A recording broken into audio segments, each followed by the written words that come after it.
Think Forward. Think Research Channel.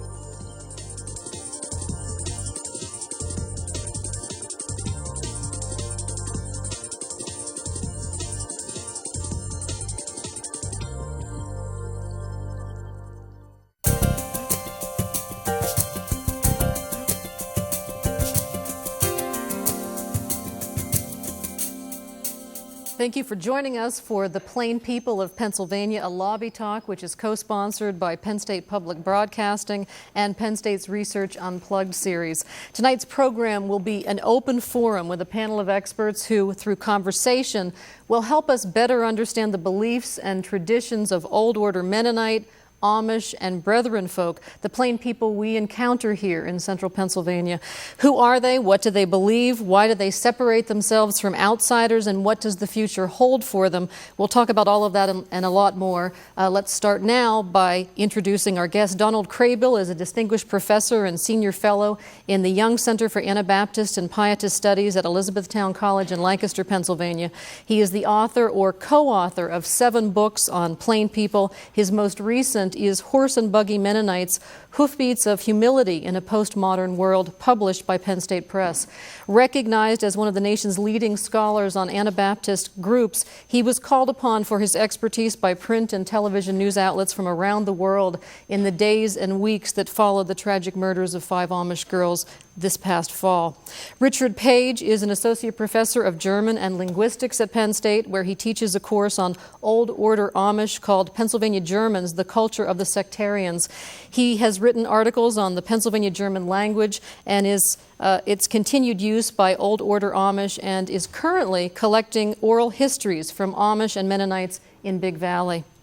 David Weaver Zerker is an associate professor of American religious history at Messiah College in Grantham, Pennsylvania, and the author of The Amish in the American Imagination, a cultural history of the ways Americans have viewed, represented, and appropriated the Old Order Amish. He's also the editor of The Writing of the Amish, The Worlds of John A. Hostetler, a Penn State University press publication that examines the life and scholarly work of John Hostetler, who was born into an Old Order Amish family in 1918 and spent more than 50 years of his professional life and academic life studying the culture and society of the Amish, Mennonite, and Hutterite peoples.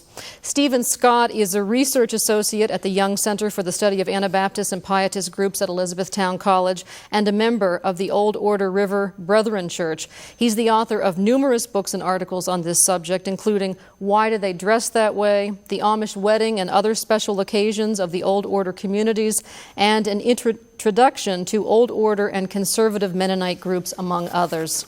Julia Spiker Kasdorf was born into the Amish and Mennonite community at Belleville in Mifflin County, but grew up in western Pennsylvania. She has published 2 collections of poetry, Eve's Striptease and Sleeping Preacher. She has also published a collection of essays, The Body and the Book, Writing from a Mennonite Life, and a biography, Fixing Tradition, Joseph W. Yoder, Amish American. She is an associate professor of English and Women's Studies at Penn State, where she teaches creative writing. So thank you all so much for joining us. I'll begin with you, Dr. Craybill. When we talk about the plain people of Pennsylvania, and we know we're talking about a very diverse group, tell us who they are and where they're found in Pennsylvania. Well, there really are 3 different tribes of plain people in Pennsylvania: the Mennonites, the Amish, and the Brethren, and they're scattered throughout the Commonwealth. And among those groups, we can really make a distinction between assimilated members and plain members, which is marked and distinguished by their dress. Among the Amish, virtually all of the Amish are plain, part of the plain community, because they dress in distinctive costume. Among the Mennonites, about half of them are assimilated. You wouldn't recognize them because of their dress, but the other half would wear distinctive plain clothing.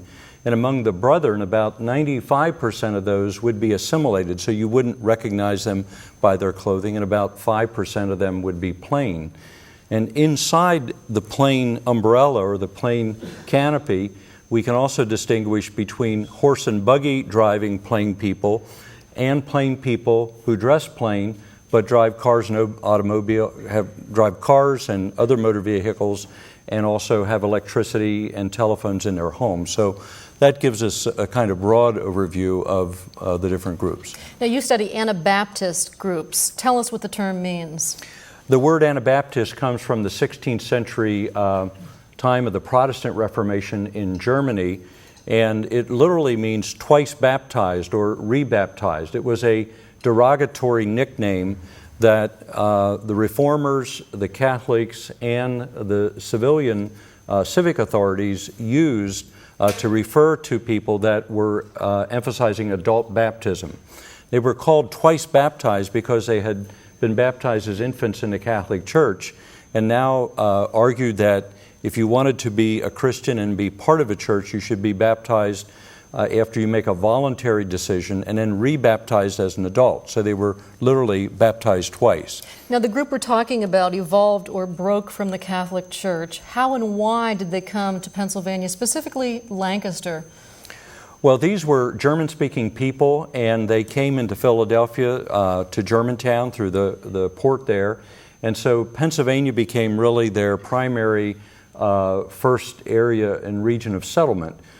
They were interested in religious freedom as well as economic stability. There had been a lot of wartime experiences that they were trying to get away from in Europe, and they wanted to practice their religion without infringement from the state. So they found Pennsylvania, and particularly Penn's Commonwealth, to be very inviting for their religious practice. And now, how important is Pennsylvania in terms of where the plain people of the United States live? Well, if you count all of the Anabaptists across the United States, and if you look at their population, and I should make a distinction between adult members and the population. Adult members focus on those that are baptized members. The population includes the children and adult members. If you look at the total population, including children and adults, it would number about 875,000 across the United States. When you come to Pennsylvania, there are about 237,000 here, all kinds of Anabaptists, and about 100,000 are plain people. Pennsylvania really contains about 27% of the Anabaptists in the whole nation. So it really leads the way in terms of the percent that are here, followed by Ohio and then by Indiana. Now, you identified yourself earlier as assimilated. I want to switch now to Stephen Scott, who is a member of the Old Order River Brethren. Tell us a little bit about that order. We get our unusual name from the fact that the River Brethren originated along the Susquehanna River in Lancaster County.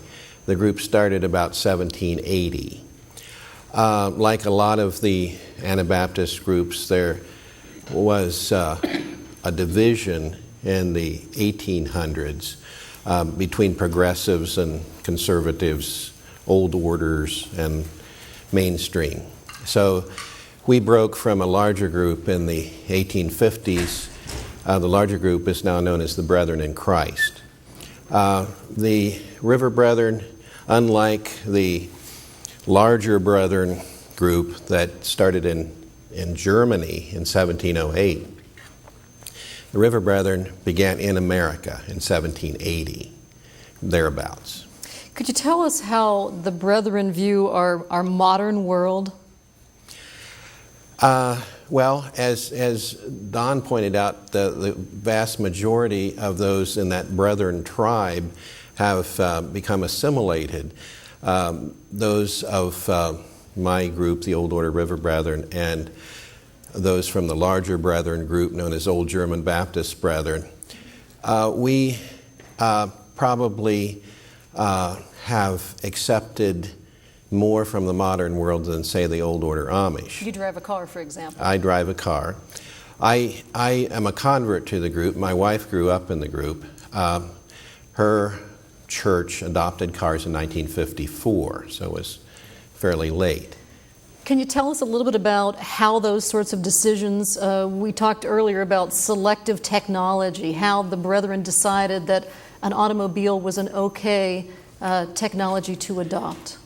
Well, it's kind of hard to believe that in 1954 that the group my wife belonged to, or that her family belonged to, decided that it was too dangerous to drive a horse and buggy. So there are still lots of people that drive horses and buggies today, and I'm sure it's no less dangerous. That was a group decision. By consensus, I suppose. Okay. Julia, you were born into the Amish and Mennonite community at Belleville in Mifflin County, but you said grew up in western Pennsylvania. 90% of Amish children join the church as adults. So I want you to tell us a little bit about your own family, which you described earlier as a mixture of traditional, old order, and assimilated. Okay. Well, and those differences can happen in the course of a lifetime as well as within a family. My father grew up in an old order Amish home, driving horse and buggy, plowing with horses, and he decided not to join the church of his parents. But in the 50s, his parents adopted automobiles, and cousins who belong to that church now may dress plain, but they may go to college, or other cousins may still be old order. So, how this happens within a family, in the case of my father, his entire family kind of drifted out of the plainer church. The children chose not to join the church. His mother died and his father remarried. And there weren't, I think the common assumption has to do with shunning and alienating people in the family. That didn't really happen in that case. Although it was viewed as a worldly thing for your father to do, but there is certainly a relationship between you and all of your relatives to this day. Sure. Yeah, we're still in conversation quite a lot. David Weaver-Zerker, what sparked your interest in Plain people, and tell us a little bit about your academic interest or your scholarly work. Yeah, well, I would have grown up in northern Indiana where there are a lot of Plain people, and so I had neighbors who were old order Amish. I had friends that went to school. The Amish were in public schools at that point in northern Indiana, so I had friends in my classes.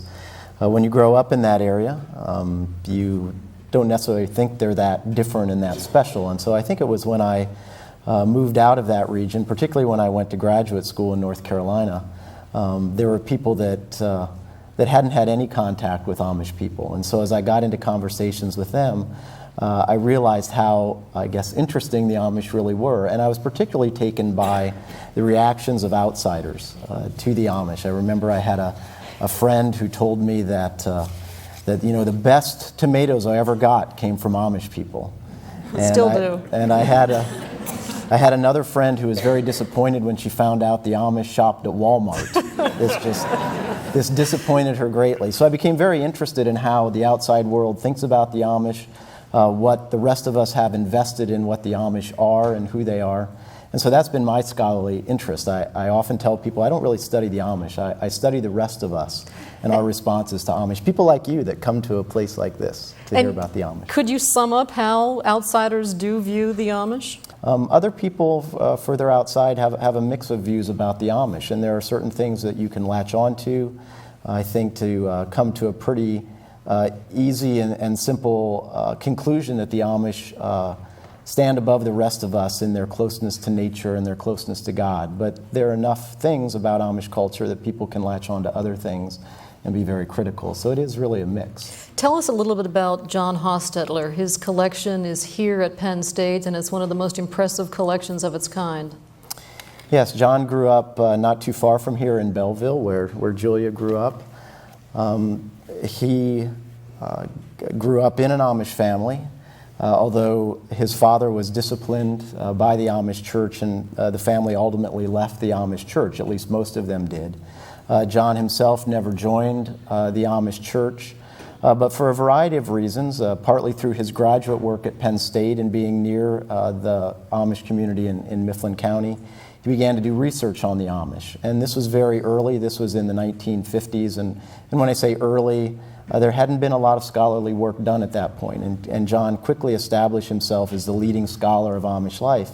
And I think it wasn't debated in the late 50s and 60s and 70s who the world's leading scholar was, and it was John. And he continued to have close relationships with his Amish relatives in Mifflin County, and in many ways kind of stood between the two worlds, the larger world and the Amish world, and helped translate to one another about those other worlds. Speaking of translating, Richard Page, your interest in, among other things, is linguistics. Most Amish, you may or may not know, are trilingual. They speak a dialect of German called Pennsylvania Dutch at home, and they use High German at worship services, and they learn English at school. Tell us a little bit about this very unusual language. Well, Pennsylvania German is closely related to a dialect found in Germany in an area called the Palatine. And it emerged in Pennsylvania in the late 18th century, late 1700s, as a dialect of German that was really distinct from the German that's spoken in Germany.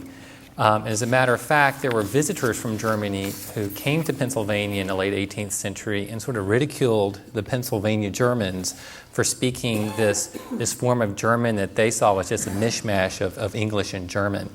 And that remains sort of a common misperception that Pennsylvania German has somehow been corrupted by English. But what's really happened is it's very much like German in terms of its structure, but it's borrowed a lot of English words. And probably the best way to illustrate that is a lot of things that the Amish and other Pennsylvania German speakers encountered in America that they weren't familiar to them in Germany, they use the English word for it. So the word for car is car.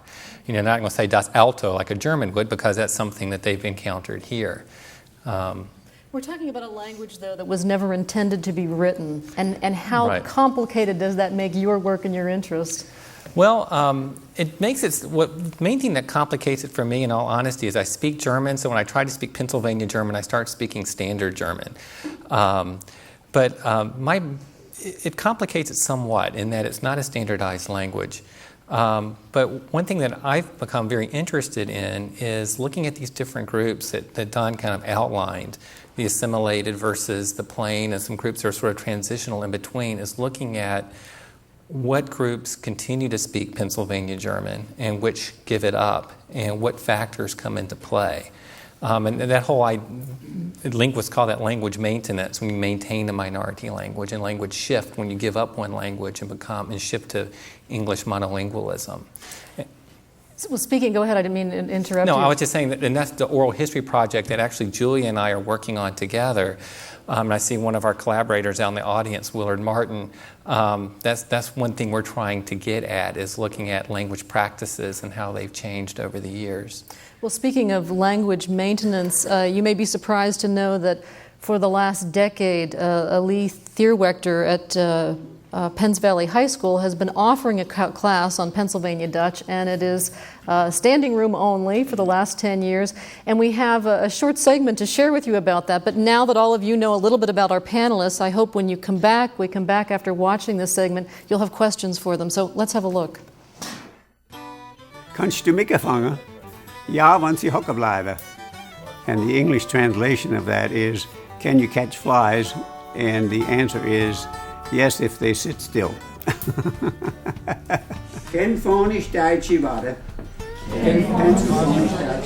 Lee Thierwechter of Belleville, Mifflin County, teaches a 10-week course in Pennsylvania German at Penns Valley Area High School. This class, it's conducted like those one-room country school classes were conducted years ago. Aside from the Old Order Amish and Mennonites, fewer and fewer people speak the dialect of his youth. When I was a child, that's all I ever heard at home and in our community, in the church, and everywhere. Everyone spoke the dialect. And after my mother died in '82, I hardly had anybody to talk the dialect with anymore. E steht for Emma. Thierwechter not only speaks the language, he's also a scholar and writer in the dialect. His weekly column, which appears in the Mifflin County Observer, is written in Pennsylvania German. They didn't write the dialect, it was only spoken. And I'm sure that some of the standard Germans would have trouble understanding the dialect. Knowing German doesn't allow you to know Pennsylvania Dutch.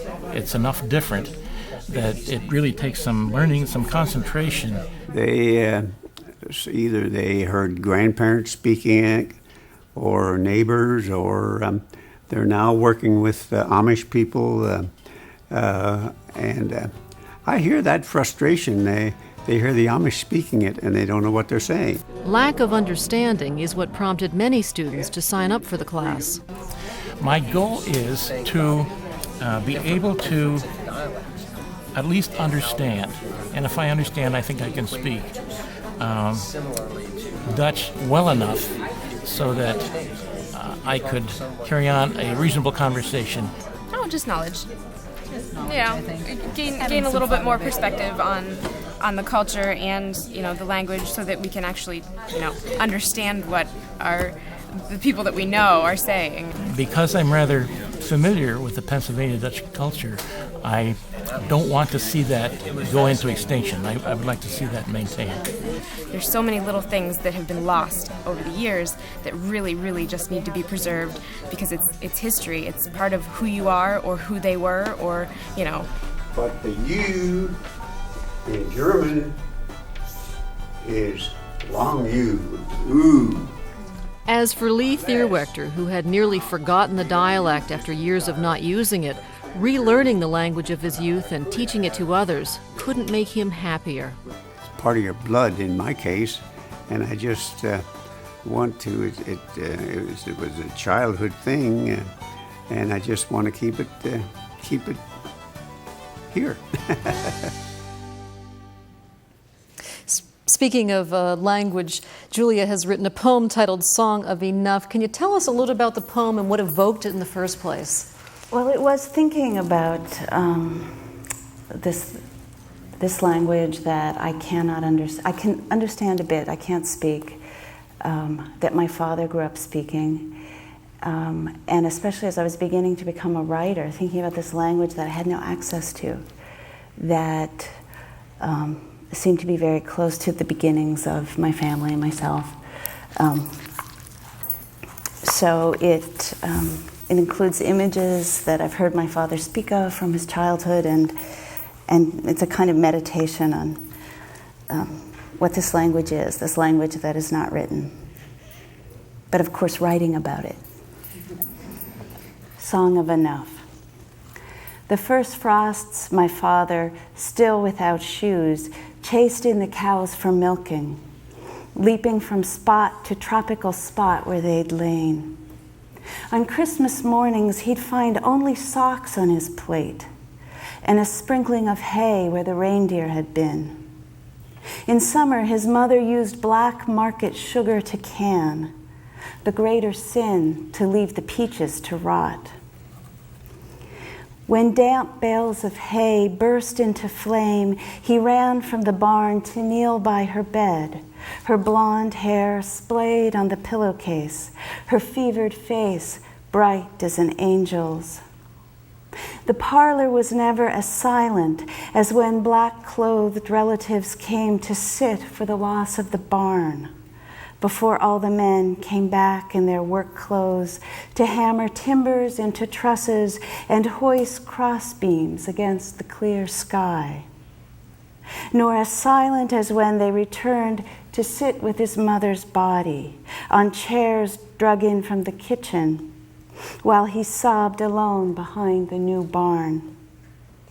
When he came home from college, dreaming at last in English, he reached for words that didn't exist in Pennsylvania Dutch to talk with his aunts, and for the first time wondered what you could think if all you spoke was a language with words enough for cooking and farm work and gossip.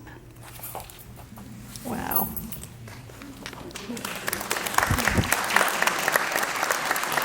As a linguist, I'm wondering what your reaction is to that and to the language itself as she's described it here. Well, I mean, it's a wonderful poem. I mean, just as a non-linguist, I respond to the poem as it's a great poem. But I think one thing that's really interesting, too, is the fact that with any language, the vocabulary we have is what's in the world around us. So to give you an example, I grew up in the suburbs of Greensboro, North Carolina. I have a very limited farm vocabulary.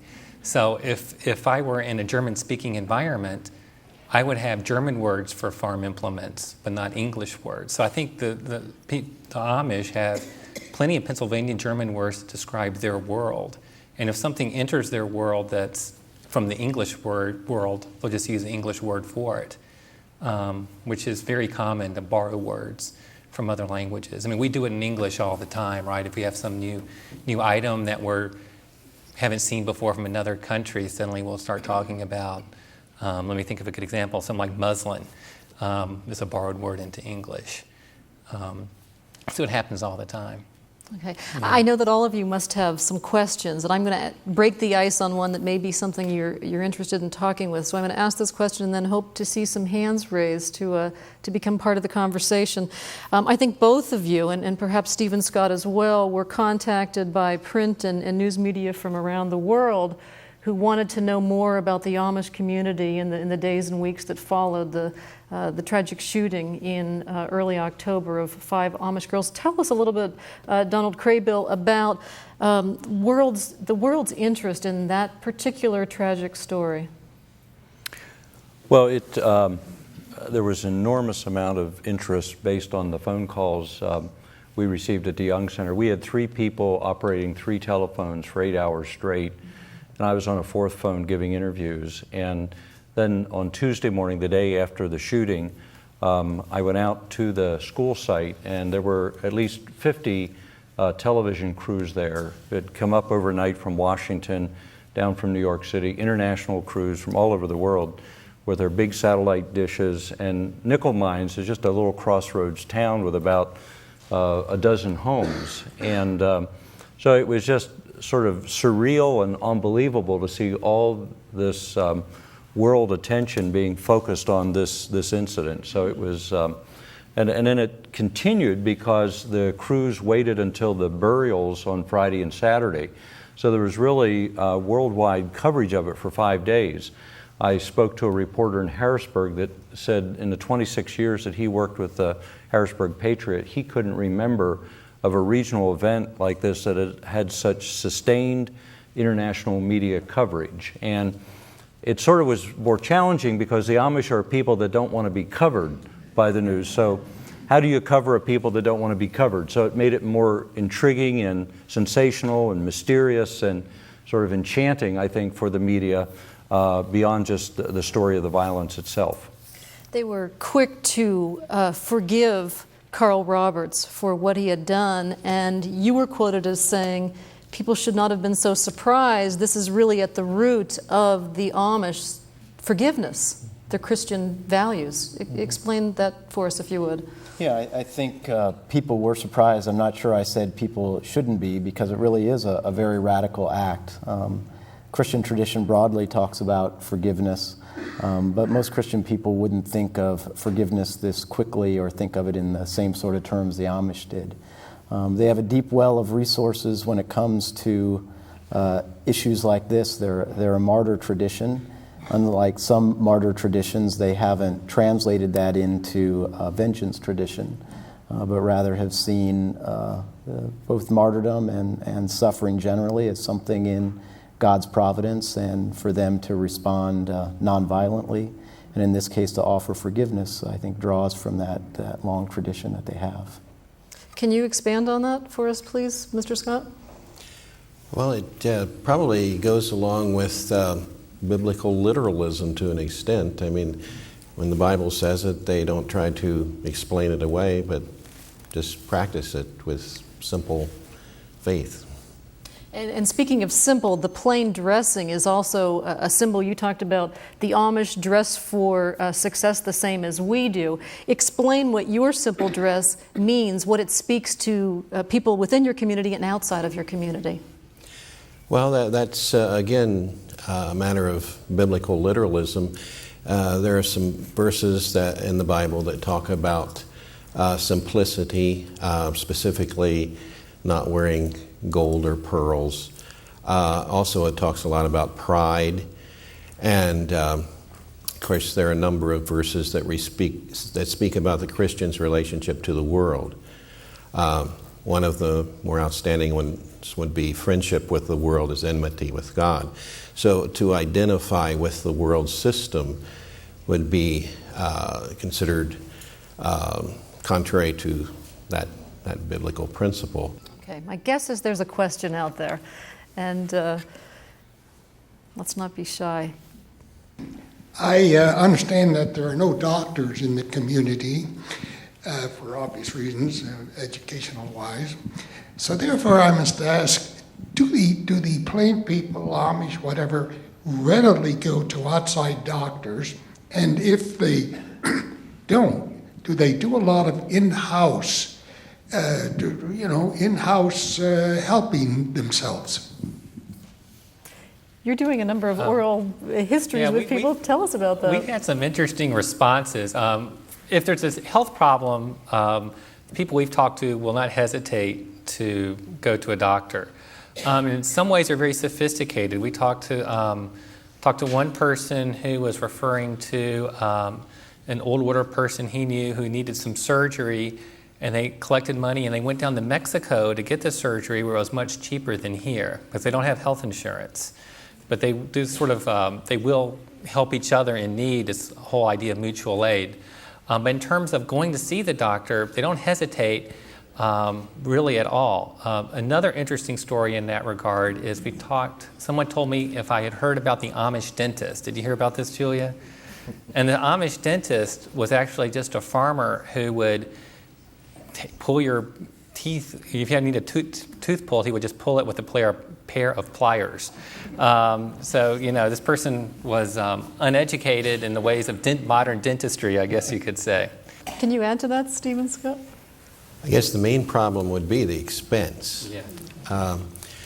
I visited the bishop of one of the most conservative Amish groups anywhere, and he talked about being in the hospital for numerous health problems. And even the rules on air travel are bent a bit if it's necessary to airlift patients. Even the most conservative Amish will make use of that. I want to talk when we come back to selective technology, but I want to go to a questioner over here, please. We have someone who has a question?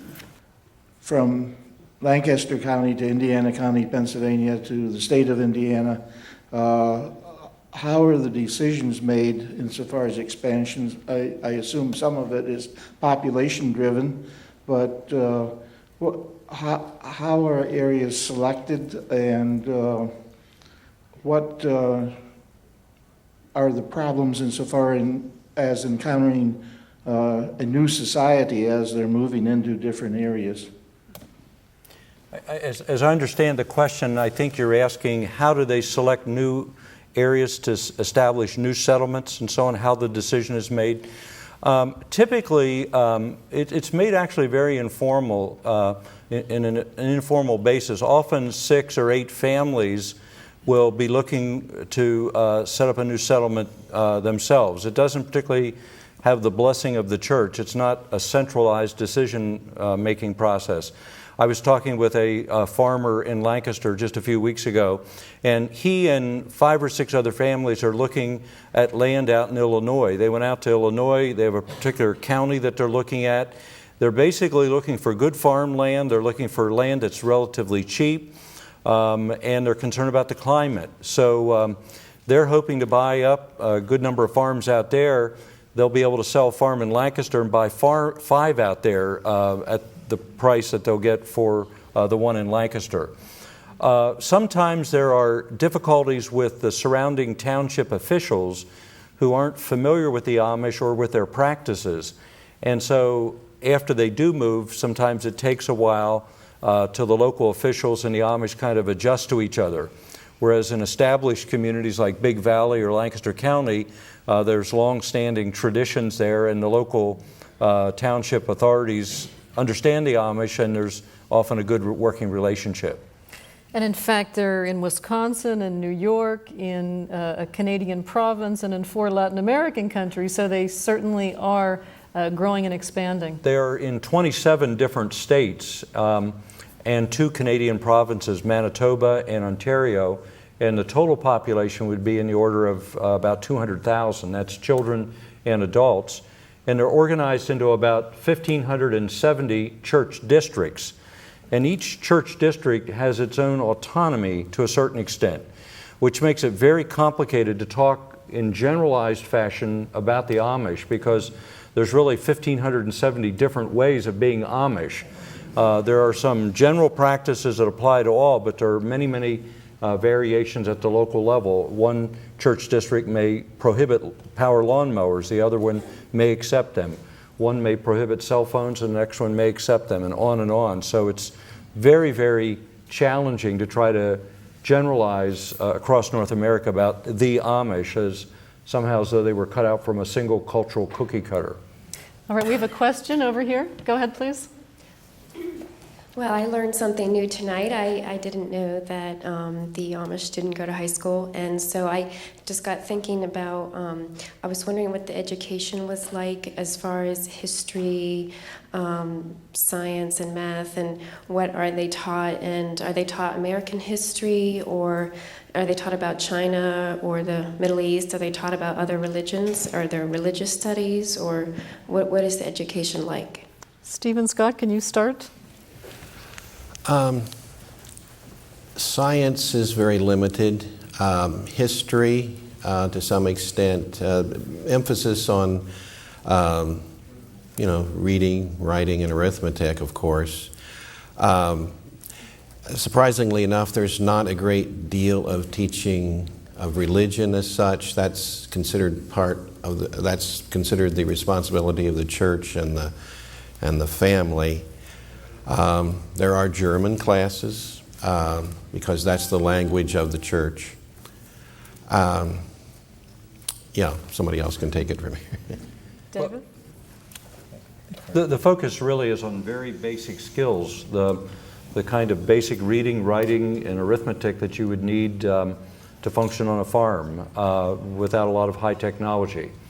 Now, we might look at this education and say, well, it's really not appropriate for modern society. The interesting fact is there are over 1,600 to 1,800 Amish-owned and operated very successful businesses in Lancaster County. And we're talking businesses that have annual sales of $5 million, $10 million a year. And the people that are operating these businesses are products of an 8th grade education like this, because their focus is on hard work, entrepreneurial skills, innovation, creativity, without all the baggage of higher education. So although the curriculum may seem impoverished to us, it really serves the Amish community very well and actually prepares entrepreneurs very well in their community. Well, Julia, it was a higher education, I think, that sparked your father to leave the Amish community in the first place. It's true, yeah.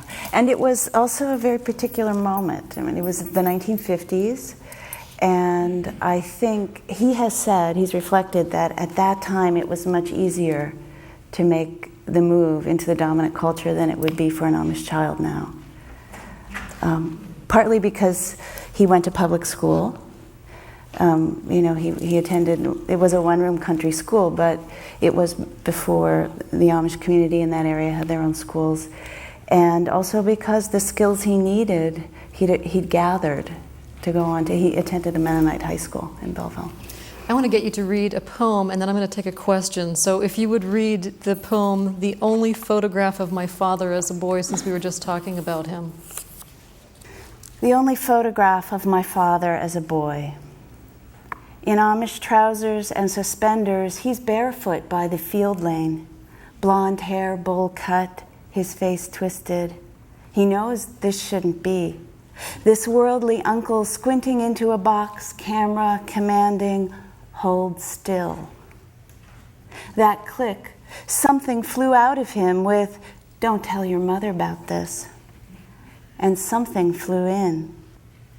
The next picture, high school graduation. He's grinning on the rim of the world, as confident as science in 1951. Gives me chills. That was good. Go ahead, please. I'm hearing that the Amish are a forgiving people. Does that mean there are no disputes? And if there are disputes, how are they settled? Well, certainly there are disputes within Amish life. I know that in one of Don's pieces that came out shortly after the Nickel Mines event, he talked about in Amish life some of the most difficult grudges are the internal ones, and I think that that is indeed the case.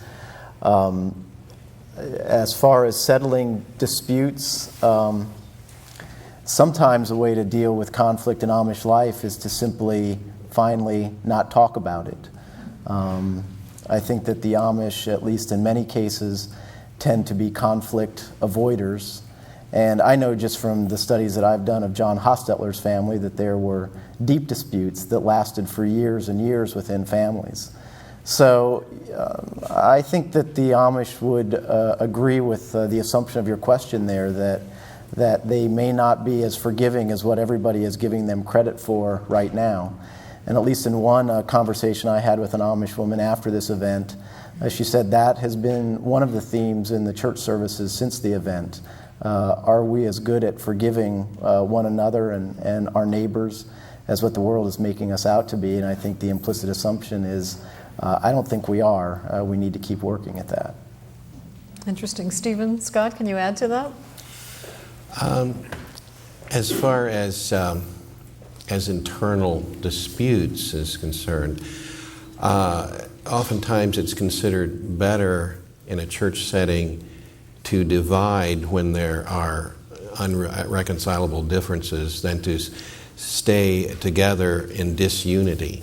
So that's one way of avoiding conflict that might seem inconsistent, but sometimes it's the only option rather than just going on and on with these different opinions in the same group. When we talk about the wider culture, we talk about individualism and self-fulfillment and family and church, and I'm wondering how you would order those things among the plain people.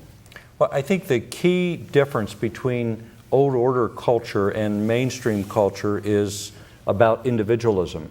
We celebrate individualism, we cherish individualism, we talk about individual rights, individual preferences, going ahead, making the most that you can, getting a name for yourself, self-achievement, self-fulfillment, all of those descriptions that focus on the self and the individuation. And that's very different in old order culture, where the church and the community come first, then the family, then the individual. And the focus is much more on self-denial, on obedience, of yielding to the family or yielding to the community. So it's a whole different way of thinking about the individual and the community, and it's really inverted or upside down compared to the American cultural values, which would put the individual first, then the family, and then the church or the larger community. Okay, we have a question over here, please.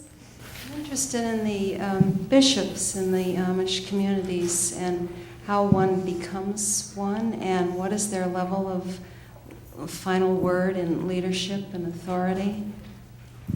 Well, you talked about autonomy between districts and congregations, so how does one become the leader of a particular congregation? Do you want to start that? Well, the leaders, there are really three offices of leadership. A deacon, who's responsible for the material well-being of the community, 2 or 3 ministers, preachers in the congregation, and then a bishop. And in many areas of Pennsylvania, a bishop will have responsibility over 2 districts. In many other states, each congregation has its own bishop. And all of these positions are, all of the people that hold these positions are identified through a process called casting of the lots, which is a biblical process talked about in Proverbs as well as in the Gospels. And the congregation nominates people to go into a pool of candidates. For example, if a minister is to be ordained, anyone in the congregation, including women, can name someone, and if they get 3 votes, then they go into a pool of candidates. called the lot. So there may be 7 or 8 people in that pool of candidates. And then to make the final selection, songbooks are placed on a table, and there's a slip of paper in one of the books that says, quotes a Bible verse from Proverbs that talks about the lot being cast. And so they go up to the table, pull the book, whichever book they want to pull, and whoever pulls the book with that slip of paper in then would be ordained on the spot in the next few minutes. And the bishop would be ordained in the same pattern, but the bishop, to be nominated into that pool for bishop, you need to be a minister. So only ministers are eligible to become a bishop. But the process you described a moment ago has been the source of a lot of anxiety. People who don't feel they have any particular aptitude to be a religious leader, their name may be thrown into that hat. And well, yes and no. I would say when the congregation is thinking about who they're going to nominate, they're thinking about who they have confidence in the local congregation. Who would they want to entrust leadership to? And so the person may feel they aren't a qualified public speaker, but they also know that they have the affirmation of at least someone in the congregation. It would be the affirmation of at least 3 people in the congregation. In many ways, it's a process that really preempts conflict, because they really have a profound feeling that God is reaching down from heaven and making this choice. And if you don't like it, you don't argue with the search committee. It wasn't a vote of 70% to 30%, but you basically have to argue with God. And you have to argue with God as long as this person lives, because once they're ordained, they're in office for the rest of their life. I'm going to take another question in just a moment, but you wrote a book called The Riddle of the Amish, and we talked earlier about inconsistencies and contradictions, and you say every culture has its riddles. We've seen Amish on rollerblades but not on bicycles. We've seen Amish drive cars but not own them.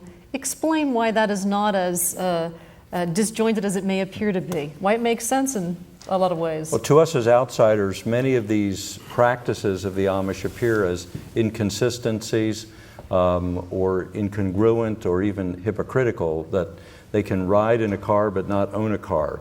They can have a telephone, but it has to be installed outside the house. Almost all the Amish farms have tractors, but they never take them out to the field. They just use them at the barn for high power needs. I was talking with a buggy maker last week, and he was explaining all the accessories that you can have in a buggy. And he said, now we even put in a 12-volt socket so you can plug in your cell phone if you want to in the buggy. So to us on the outside, all of these things seem silly or humorous perhaps, but what I've argued in the book, The Riddle of Amish Culture, is if you study them historically and look at how they've evolved and developed, they make a lot of sense. There's really a cultural logic here. For the automobile, for example, it's a symbol of American individualism. To be American is to have an automobile. For the Amish, they're worried that that's going to pull their community apart, fragment it, separate them, take young people off to the city, and so on. So for them, the taboo on the automobile is about constraining and containing individualism. But if they hire a van and have 6 or 8 people in it, they can have a communal experience.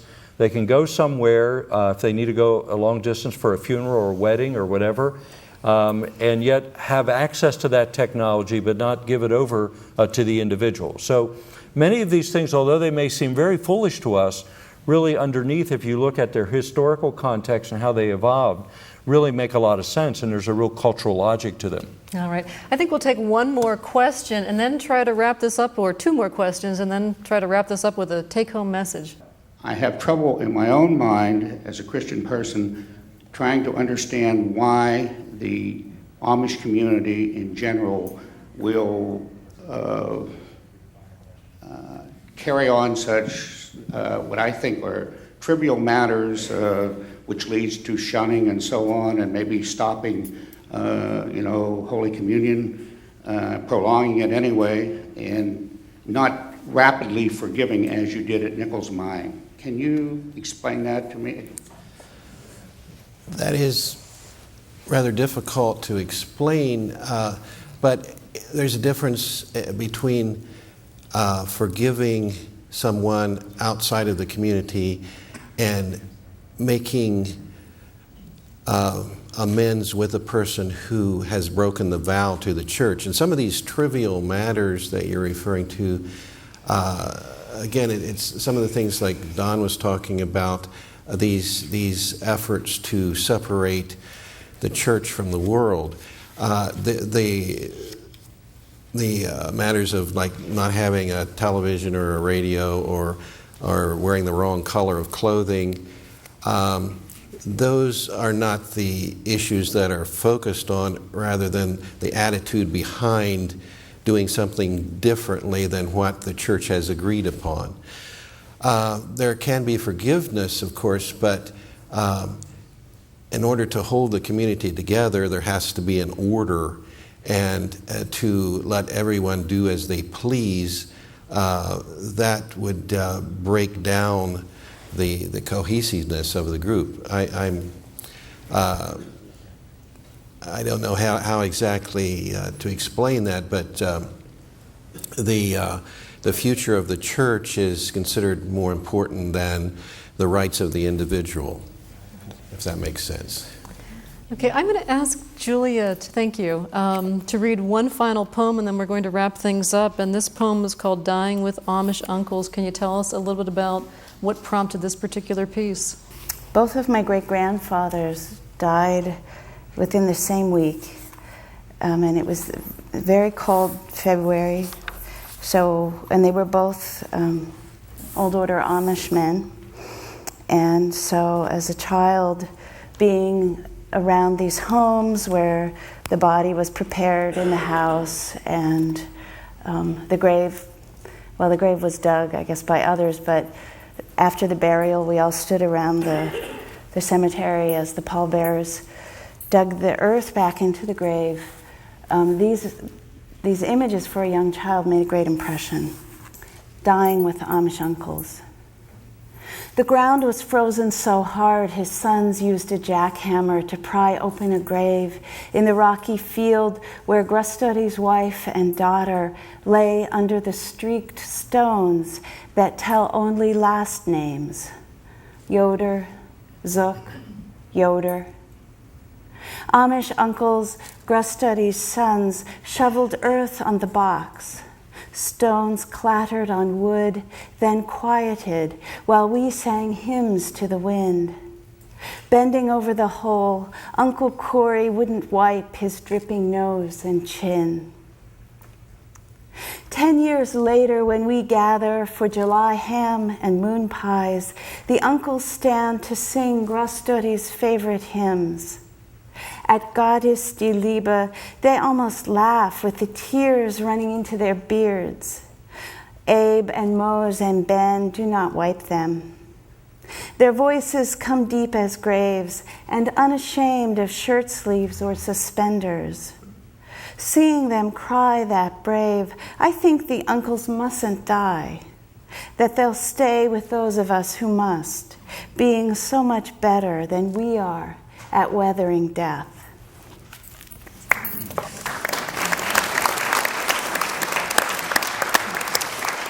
Thank you. I'm going to go around the horn with this, but I'm going to begin with you, Don Craybill, because you wrote that we can learn a lot about ourselves by studying the Amish. What parting thoughts would you leave with us with that in mind?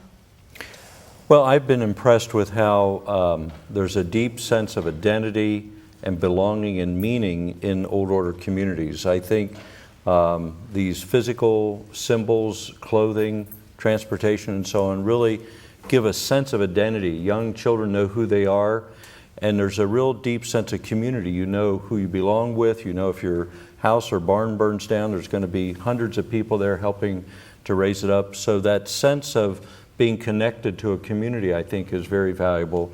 And then they see meaning in many things that we don't, that there is a future providential meaning to life, and that life makes sense and it's going somewhere, and they are called to be servants in this life to God. So the themes of identity, belonging, and meaning, I think, are very important, and I think are lessons we can learn from the Old Order communities. Okay, Richard Page? Well, this is related to what Don says, but I like this idea of inverted values, that the Amish do value community over the individual. And I think those of us who grew up in mainstream American society have this sense of individualism so deeply imprinted on us that looking at the Amish helps me at least see a different way of perceiving life and a different way of ordering priorities. And I think that's very valuable. How about you? Yeah, I've thought about this a lot because my scholarship has been interested in the larger culture, the wider culture looking upon the Amish. I think I'm a little more skeptical than many people are about the transferability of lessons in Amish life to mainstream American life, simply because of what was said here about the inverted values. Some of these values, we value them, individualism and choices. We do value them. So it is hard sometimes, I think, to say, well, the Amish do it this way and they feel this. What can we borrow from that? I think that's very difficult. I would want to note, though, that what the Amish, the way that they, I think, inspire me is simply by showing it is possible. These people have made hard decisions. It is possible to resist some of the larger cultural trends that most of us participate in. They do it together, and they sacrifice a lot to do it. I'm not ready to make those sacrifices, but they do show that it's possible to live a very alternative lifestyle in American culture. Stephen? Well, I was attracted initially to the Amish. The Amish are sort of a city set on a hill, as the scripture says. They're there, we see their lives, and I was attracted to that lifestyle. I didn't go as far as the Amish. I mean, my life is not as separated from the world as the Old Order Amish, but they were my initial introduction to the Plain people, and I'm grateful to them for being willing to be set apart as an example to follow in following the teachings of Christ very literally. Julia? I think a thing I think about a lot is conversation. I think people who are able to sit around and talk all Sunday afternoon. This first book of mine is full of images and stories that were just gathered in my childhood because I was sitting under the table while people were talking. And when I work with writing students, I'm surprised sometimes that the memory doesn't have a lot of voices in it. And some of that comes from being together, it comes from not having distractions. It comes from having manual labor that gathers people, and so everyone's shelling peas and talking. And so when I did the research for the biography, I would ask people, these Old Order relatives, what was Joseph Yoder like? And no one ever gave me an abstract word. No one ever gave me an adjective. They would tell me a story. And then I would draw a judgment from the story. All right, thank you all so very much. Julia Spiker Kasdorf, Stephen Scott, David Weaver Zerker, Don Craybill, and Richard Page. Thank you all so much for being with us, and to all of you, thanks so much for joining us for this lobby talk on the Plain People of Pennsylvania.